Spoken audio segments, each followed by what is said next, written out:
What's up, YouTube? Timmers here. Now, 2024 saw the release of lots of really cool sci-fi movies.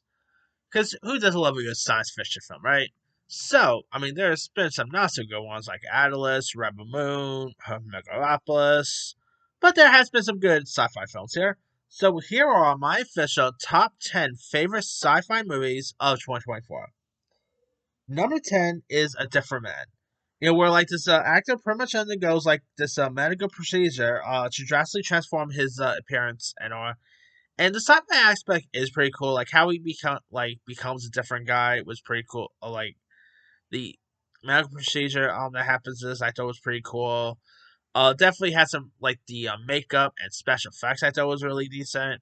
And of course the performances by Sebastian Stan, Adam Pearson was pretty good. If you guys have not watched A Different Man, do yourself a favor, go watch it. I feel like not many people really talk about it as much, but it's a really good flick. All right. Number 9 is ISS. Now, this movie came out all the way back in January, starring Ariana DeBose, one of the few good films she was in this year. It's such a shame ever since like her Oscar win, she hasn't really broke out like away embarrassed stuff. Like she was just in Craven, she was just in Argyle, that House of Spoils.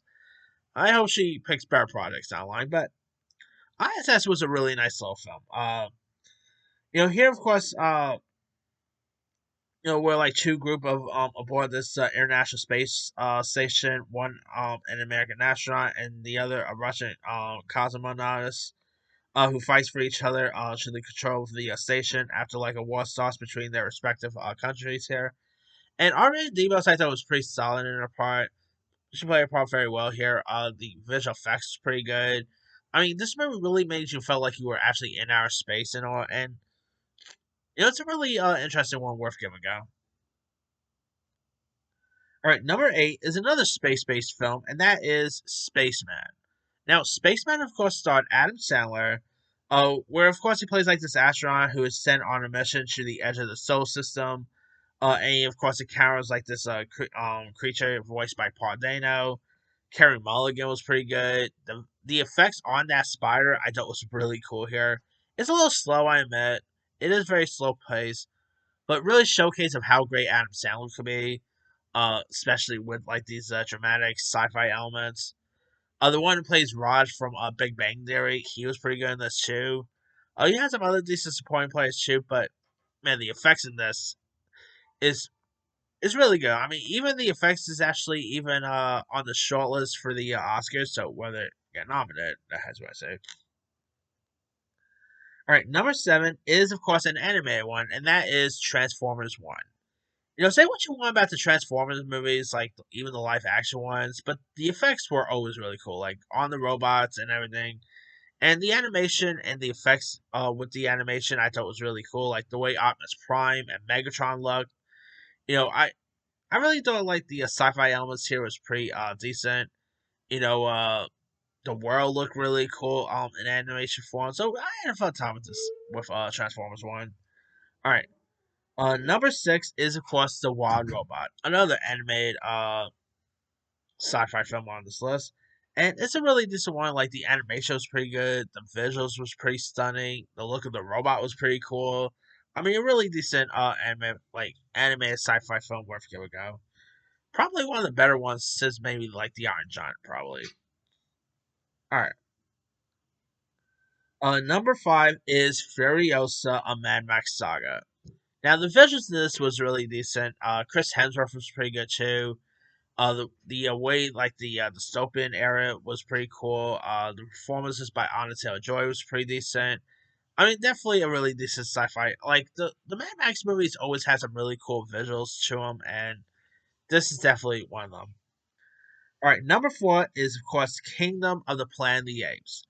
And just like with the recent Ace movies, like from Rise to War and all, the visuals in this was also really cool. Like the way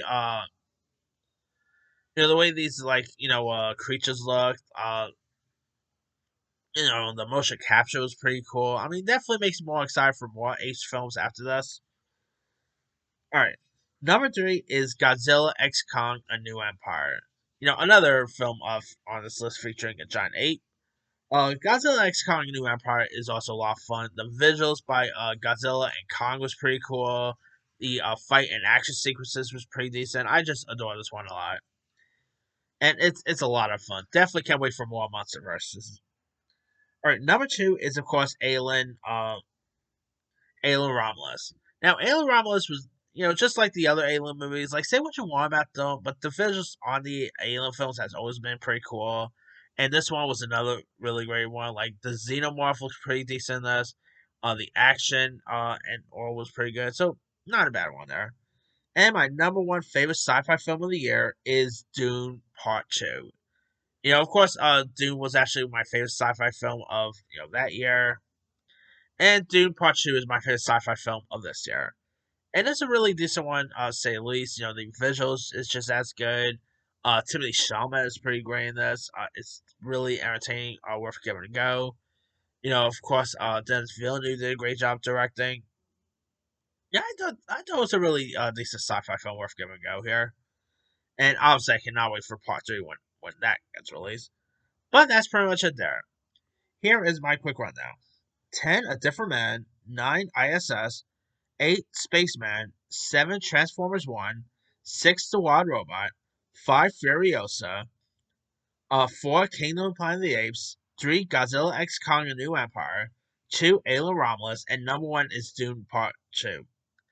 Now, there's other ones I probably could have added too. I would have said Deadpool Wolverine, but that's just really leaning too much heavy on the sci-fi. So that's kind of why that's not on my list. Like there is some science fiction elements in it, but I don't really consider it too much of a sci-fi film. But anyway, let's see. There's not really a whole lot to go by. Obviously some of the worst ones. Obviously Rebel Moon was terrible. Atlas, like there's probably been more bad than good here. But let me ask you guys, what are some of your favorite sci-fi films of 2024? Drop comments below. Don't forget to like, subscribe, hit that bell for more notifications. This is Serious Science.